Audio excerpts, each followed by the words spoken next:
我不要毒猪肉来毒害我家人的健康，尤其是孩子的健康。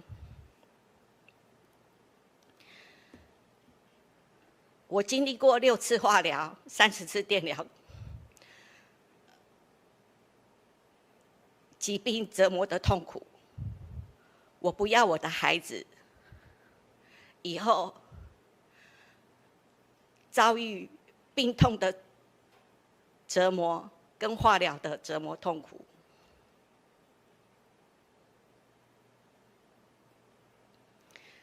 今天我来到说明会，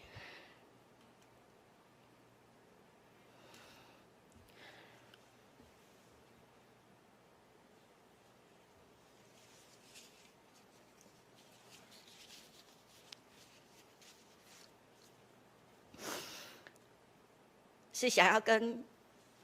各位乡亲父老们讲，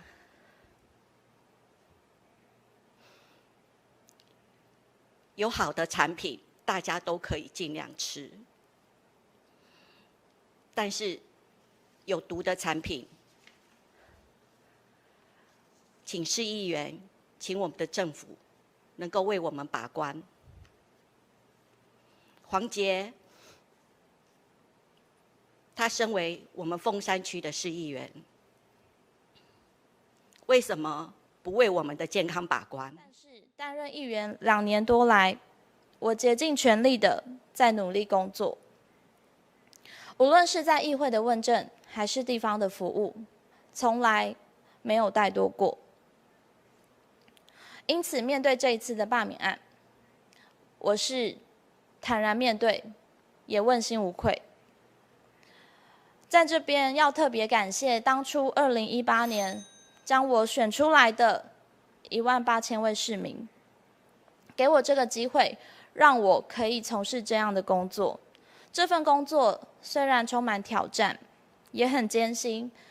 也要随时接受外界的压力以及许多不实的指控，但是能够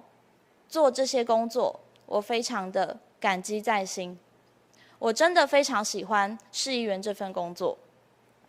这2年能够这样子一步一步的实现理想，真的衷心感谢。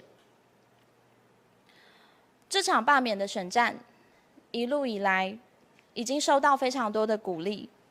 也有很多凤山人站出来肯定我的表现。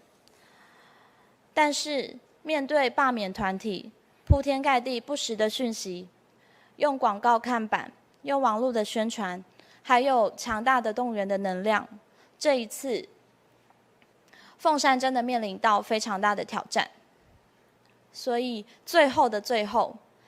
还是要再次拜托凤山的乡亲，2月6号一定要出门投下不同意罢免票。